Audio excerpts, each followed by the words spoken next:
Welcome back to After the Visit, proudly brought to you today by Have a Chat. This podcast is about what really happens after customer conversations, not the polished CRM version, but the reality once the visit ends, the car door shuts, and the next meeting is already calling. Today, I'm joined by Jackson Price. He's a sales manager for Grundfos Pumps. He has more than 15 years of operational and engineering experience, and he spent the last 6+ years in sales teams and leading sales teams within the water utility industry.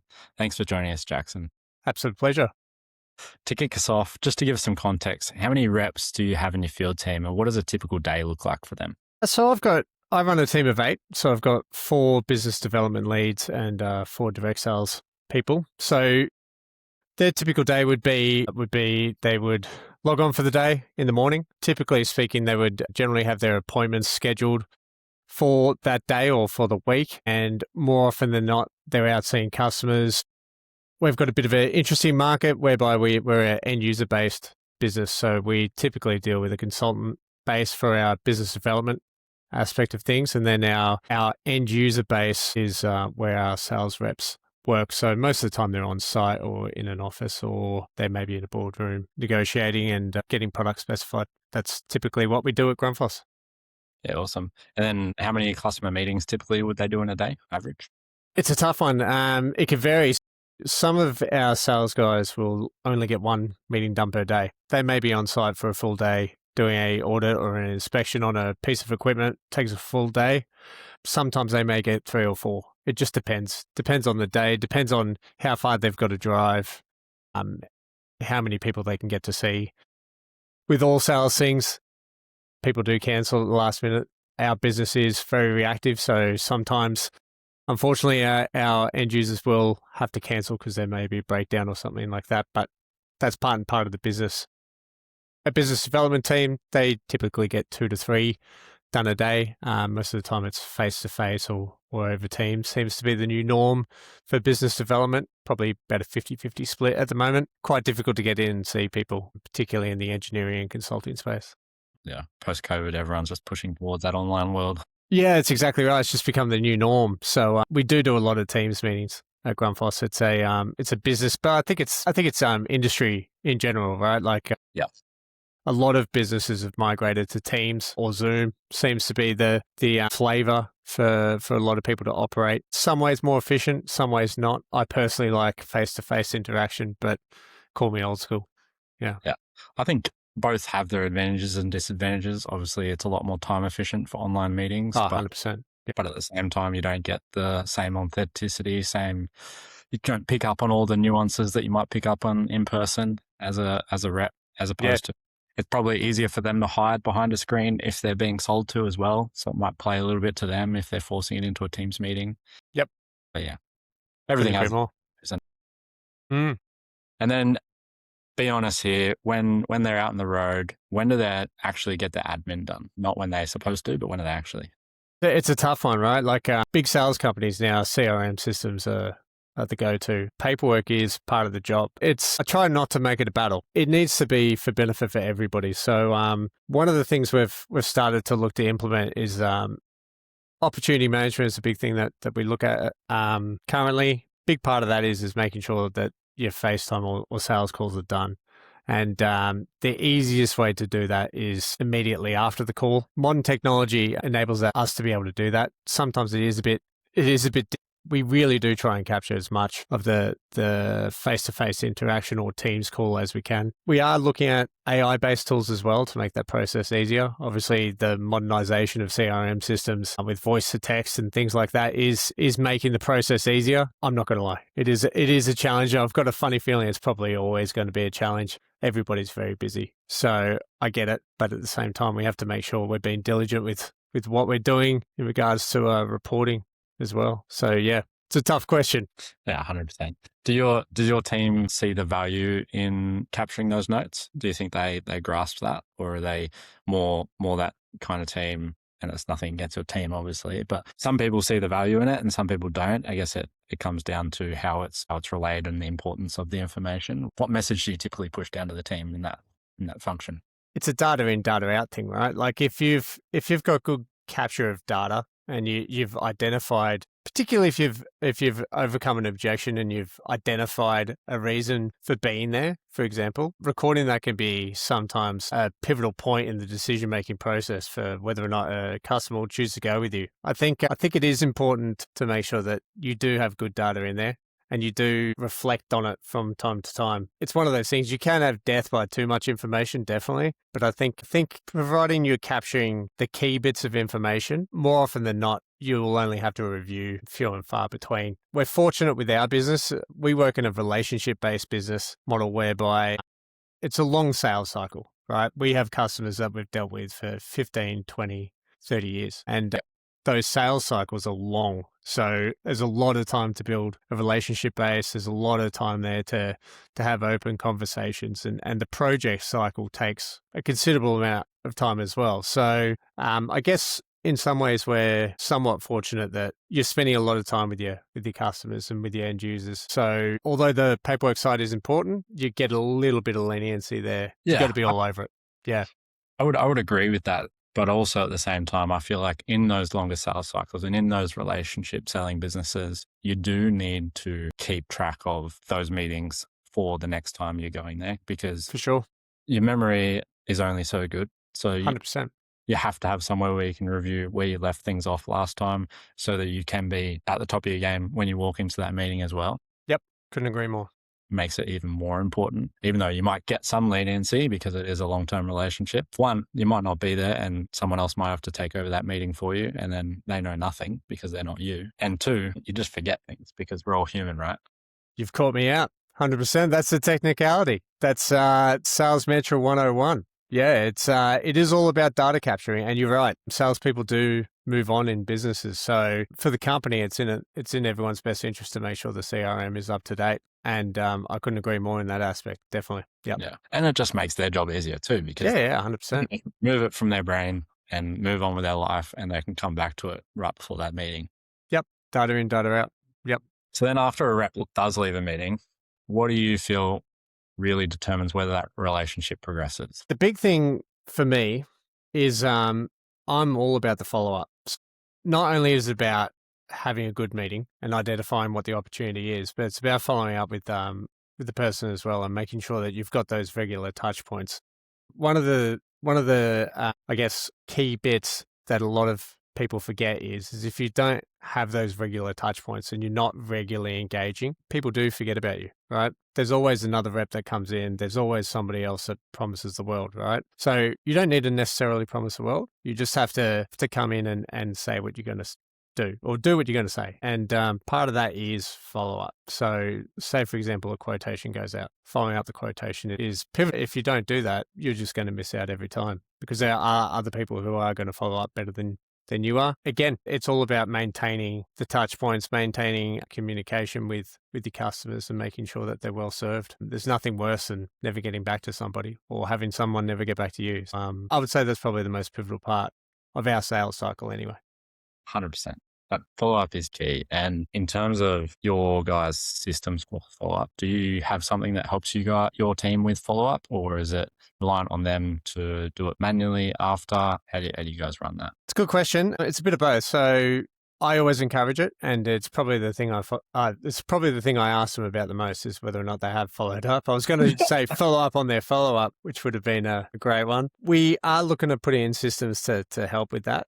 It's a difficult thing to measure. You've caught me at a good time because, I'm actually looking at that right at the moment. But yeah, it is something that we regularly need to do. As we have our monthly catch-ups, it's one of the key criteria I look at anyway is, if we're going to go to the effort of doing something, are we making sure that we are meeting what the customer needs and then making sure that we're doing everything we can to get them on our boat, so to speak.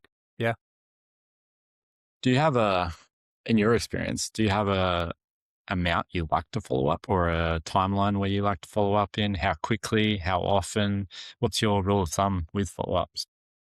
You can do too much, but at the same time, you're better off doing too much than not enough, right? So I think as a general guide, 24 hours is optimum.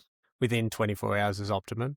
Next day, so to speak. And then probably again in a week would be good for the type of sales we do. that would generally be enough. If it was a cold call, you would probably do a lot more just because you haven't got the relationship there, right? But if you've got a good established relationship, typically you would go 24 hours would be fine. And then probably within 7 days would be enough. And then what do you feel like typically gets lost between conversation and follow-up, especially if it doesn't get done?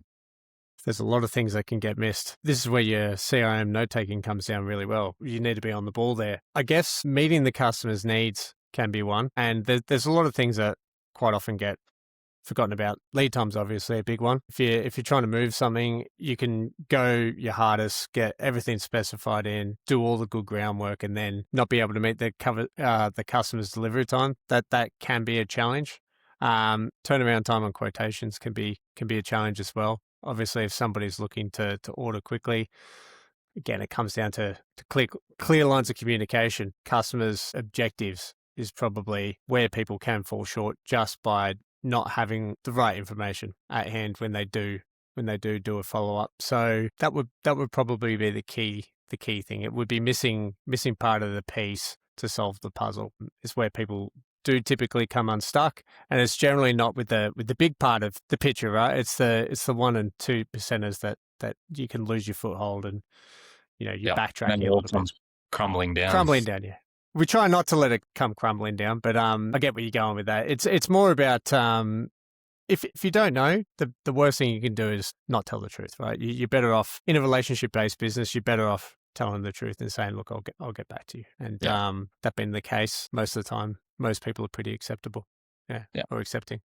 Yeah, I think I always like to lead with honesty is great, but transparency is even better. If you can get it on the front foot and be transparent. Be like, man, I really fucked up. I forgot to mention this. I didn't realize our lead time was this. And you're upfront about it before they find out about it later, and you're bringing it forward. It does so many wonders for the relationship alone, but also potential moving forward of that deal as well. Yeah, no, I agree, 100%. When your reps are stacked for visits, what do you see the first thing is to slip? They're stuck for visits. When they're stuck, so they're meeting, back-to-back meetings. Yep. It will typically be the admin. Yeah, the admin's always the first thing to go. It comes down to it's part of the job. Getting back to people via email as well is always a difficult one. I guess the challenge we have as modern day sales reps, right, is everybody's got one of these. They've got a phone, they've got their Outlook on it, and the market at the moment is quite reactive in the fact that everybody wants everything today. Right? You've got infinite data at your hands, and yet you just haven't got enough time to get things done. A double-edged sword. One of the things I can see people getting a bit lost with is the fact that they're not able to get out on the road because they're inundated with paperwork. That can be a challenge as well. So I think you've got to, when it comes to being a good sales rep, you've got to find that balance, right? And it comes down to being able to book the right amount of meetings, as well as having the right amount of time for you to be able to do what you need to do in an administrative capacity as well, because if you let that slip, you can come unstuck very quickly. You need to be able to do both. So my advice there would be don't overcommit yourself. Understand that you have got admin part of the business you need to get done, and make sure you're doing what you can without upsetting people, as well as getting the admin done. That's the balancing act. You mentioned one thing there, which I'll just pull out for a second. Sure. Is the key to getting that balance right is preparation. 100%. Being prepared with how many visits can you realistically get done in the week, and make sure you stay on top of your admin as well. So if you get that part wrong, everything else is just going to slowly fall off. It compounds, and you just can never catch it up, right? You're just forever chasing your tail, and eventually things just go by the wayside.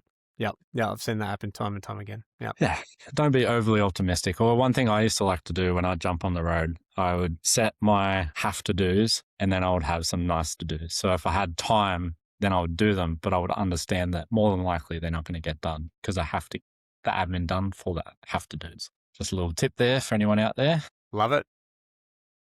And then in your experience, do you typically see a loss of revenue or deals or relationships, in probably your case, from poor selling in the meeting or poor follow through after the meeting? It's always follow through. Yeah, it's always follow through. You don't, unless you're paid to be an industry expert, the expectation isn't that you're always going to be an expert, right? The best salespeople know their limits, right? They know when they don't know something. And when they don't know something, they're up front and they get somebody in who does know, right? The worst thing you can do is pretend to know something that you don't know, because you always get found out. And I think part of that is following up, right? So if you say you don't know something, the worst thing you can do is never get back to the person just because you can't find the right person. I would always encourage anybody, if you don't know, ask. And then once you find the answer, let the person know you're going to introduce or make the connection, right? That's the best thing you can do. Yeah.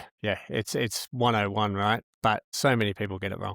Yeah. The amount of salespeople out there that are just talking off the top of their head. This is, yeah, that's fine. That's fine. Yeah, we can do that for sure. That's definitely in the capabilities. Yeah.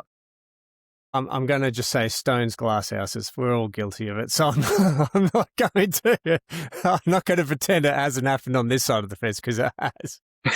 Anyway. The honesty. You got to be, mate. You got to be 100%. But this is for advice out there. And yeah. The advice is to not do it. Yeah, the advice is not to do it, but we're all guilty of it sometimes. We're all guilty of it. So it's okay. But at the same time, in the meeting, don't overpromise. Make sure you stick to what you know, and don't go into places that you're not sure of. Make sure you just defer to later, and then make sure you follow up with the follow through of the information afterwards. Don't leave it behind and just correct the guessing. So that's twofold there. Twofold. Yep, definitely. But yeah, I think you can always have an okay meeting and pick it up with good follow through and good follow up. Whereas if you have a really good meeting and okay follow up, it's going to fall down. So I think you're 100% accurate there, where the follow through is much more important. They're both important. Yeah.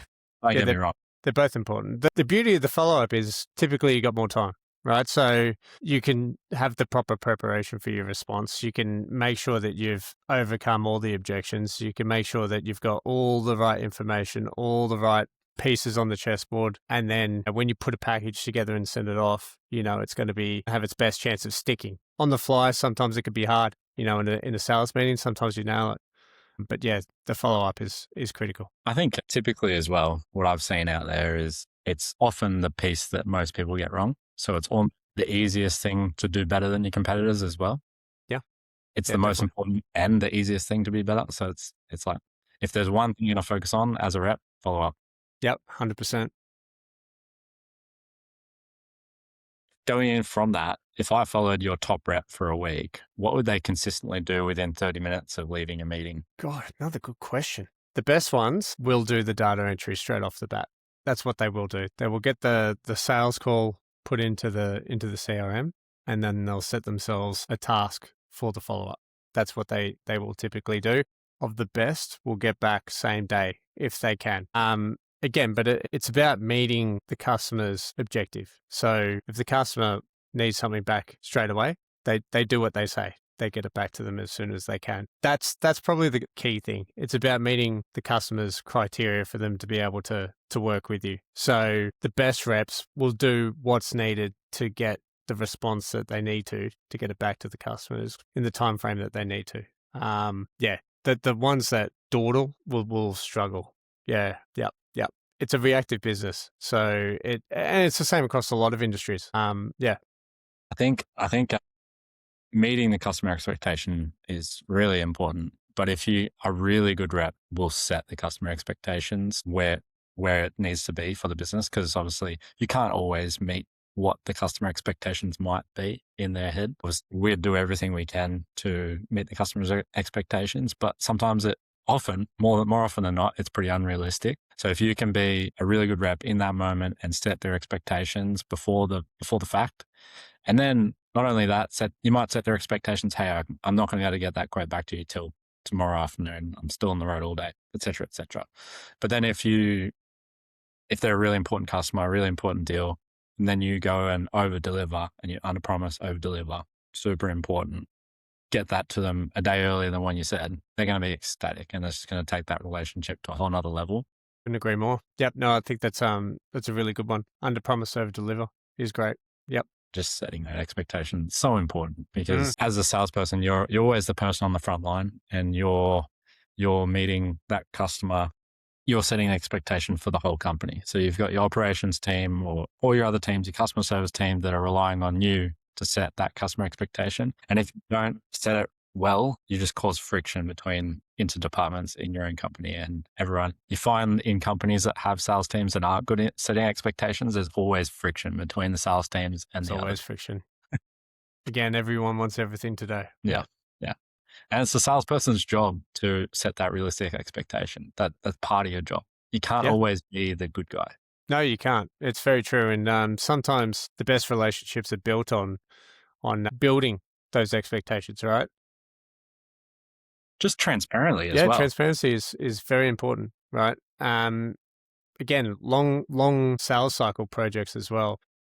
More often than not, you've got time there, right? The customer may say, I need XYZ by this date, but in reality, it could be weeks or months apart from expectation and when they actually need it. So I think getting all the information is important as well, right? So finding out when the absolute latest something needs to be is, and as you say, right, bring it back if you can. I think that's a great mechanism to use to your advantage. Again, you're under promising, over delivering. I think having that transparent conversation, particularly when it's a difficult one, is great for relationship building. And it does build that trust, right? Yeah. So you're only as good as your last day, as they say in the classics. So yeah, I couldn't agree more. Just rolling back to what you're saying earlier about your top reps and what they're doing. So they're logging into CRM, setting a task for themselves to do the follow-up. Just getting tactical for a sec, what CRM are you guys using? What's that process look like for you guys at the moment? Yeah, so we use a proprietary one I probably shouldn't disclose, but don't use the name. General gist of it's your typical Salesforce-esque type CRM system. It's got, you get an opportunity number. It's got all the typical things that you would have, like a follow-up, a quotation part built to it. There's nothing untoward in the way it operates. Yeah, it does Excel dumps the same as everything else. One of the key things that it does do extremely well is opportunity management, which is something we're very big on here. It's about ensuring that we've got the opportunity set where it needs to be from a probability level, and efforts are targeted towards what that is. And that comes down to the salesperson to ensure that that's done correctly, and that we're meeting those expectations as well. So the resources are applied based on what the salesperson sees. So yeah, it's not a bad system. Yeah. So does it typically help then with your sales processes for follow-ups and things like that? Or is it more so just for that opportunity management? Bit of both. So obviously the sales team are responsible for their own areas. So it's in their best interest to make sure they've got that right. Because if they don't, they could be investing time into something that's just never going to come into fruition. And not just that, other resources within the business that aren't infinite. So we need to make sure we're on top of that. That's another part of just the paperwork side of things, or admin side of things, that salespeople just have to be across. Yeah, it's all part of it. So then as a sales manager, how do you actually know what was said in meetings? Is your sales team good at keeping their notes in their system? Do you get a good gist of what goes on with the meetings? Or do you guys, I've seen people typically might have a weekly catch up with their sales team and go through everything. What's your guys' process for that? So we've got a bit of a newer process. So we've gone back. We've gone from a monthly meeting back to a weekly meeting. Mm-hmm. And the main reason for that is to just align everybody and make sure that we haven't got two people doing the same job, right? Because that can happen all too often in the sales world, where we've just got people crossing swords, so to speak. We do that typically every week, and then there'll be a one-to-one is another mechanism we use, where it's not my time, it's their time. So they basically present with me where they're at for the month, or they may say, hey, I need help with this, or can we look at this? And I'll work it that way. I like to know the stuff that is pivotal. So I ensure that they tell me what that is. More often than not, it's good. So that's all nice to see. Again, it comes down to the data management bit for me as well. So we will check inputs, right? We'll check what's going in. will make sure that they're ticking all the boxes on that front, because it's a mechanism for me to gauge their success for the year. So yeah, that's when that time's typically done. But weekly meeting on, generally speaking, which we try and keep short and sharp, just sets the tone for the week, and then off they go. And I'm here on an as needed basis, and we catch up once a month. Yep. Yeah, cool. Then where do you, and this obviously not necessarily yourself, but where do you typically see managers overestimate their visibility?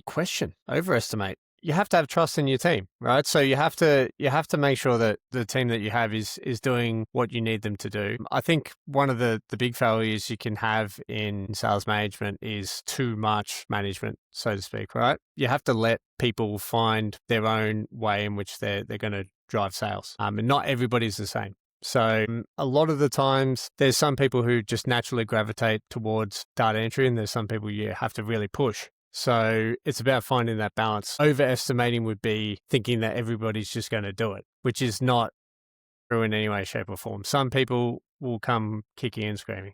So I think you need to set expectations with your own team, make sure that there's a minimum threshold that you're willing to accept. Right. And if that's not being met, you have to address it. I think that's probably it is a trap, because particularly if you've come from a sales background yourself, right? Like, you know that can be a challenge, but you got to set the bar, right?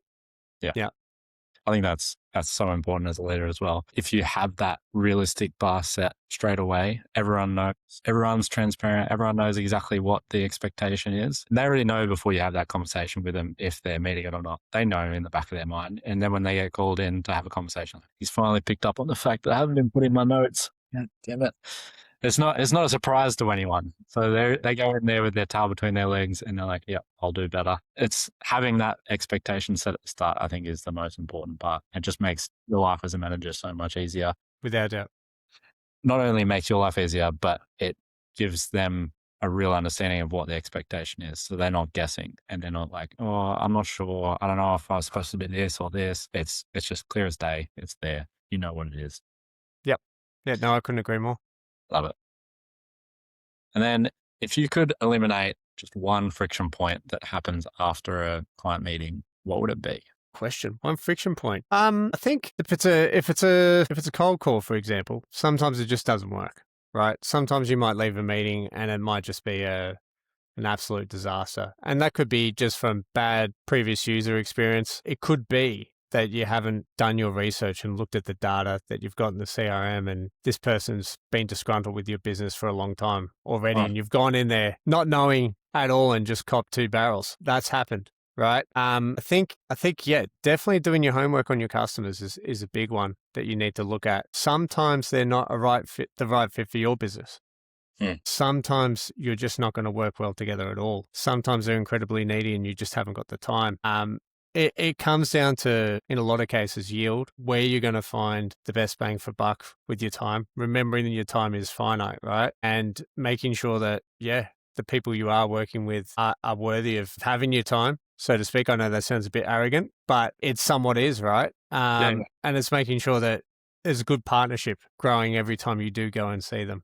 I would say that's probably the big thing. Identifying that early on is difficult. It comes over many, many, many visits. You'll find it out very quickly. You'll find out the people that are troublemakers, and you'll find out the ones that will go with you from business to business, right? During your sales, that's the beauty of sales, is quite often people buy from the person, not from the company. So it's important to remember that. After the visit would be, it would be making sure you do the follow-up. Again, it comes back to the follow-up. Yeah. The friction point is you're not going to follow them up, and making sure you do it is critical. If you say you're going to do it, do it. Have you ever seen a relationship deteriorate purely because the follow-up lacked clarity or speed? Yep. More often than not. Not more often than not. That's not fair. But I have seen it quite a bit where it just doesn't happen. And I've seen it where it doesn't happen at another business, and then it happens on this side of the fence. We profit from that, right? It's to our advantage that happens. Some of those people end up being your best customers. The ones that just didn't get the follow-up from somebody else, you've come in and done what you said you're going to do and you've managed to pick them up. Great customer. Yep. Yep. It's a good place to start a relationship, saving them from someone else that they're angry about for whatever reason. And everyone's been on both sides of the fence where they lose a customer because they fucked up. They dropped a ball and somebody else was there to pick it up. It's good to be there to pick it up when you get that opportunity. Yeah, definitely. The old princess syndrome, it's excellent, right? So white knight, what is it? Knight and shiny armor? Armor. Yeah, white knight. Yeah. So it's a great spot to be. So you try to be there more often than not. Yep. Yeah. So I guess it's about having those systems and processes in place to make sure that we don't drop the ball as much as possible so that we don't give that opportunity to our competitors. And also so then we're dialed in for when those opportunities do present themselves so we can take advantage of them. Yeah, for sure. If you've got those systems and processes in place already, then it's easy. It becomes second nature. You don't have to think about it. That's the whole point of having a system and process, right? It just becomes robotic almost, but it allows you to be human where you need to be, and the robotic stuff can take care of itself in the back end. So a good system and process will do that for you. Yeah, good basis for a CRM. Yep. Alrighty. That's all the questions I had. So I'll finish up with my little closer and then we'll wrap up. Relationships are not only built in the meeting, they're built in what happens after it. Clarity of the notes, the speed of the follow-up, the consistency of execution, and the visibility that leaders have in all of it. That's a problem I'm working on with Have a Chat. And if this conversation made you reflect on what really happens after your visits, then it did its job. I'm Brendan Welsh, and this is After the Visit.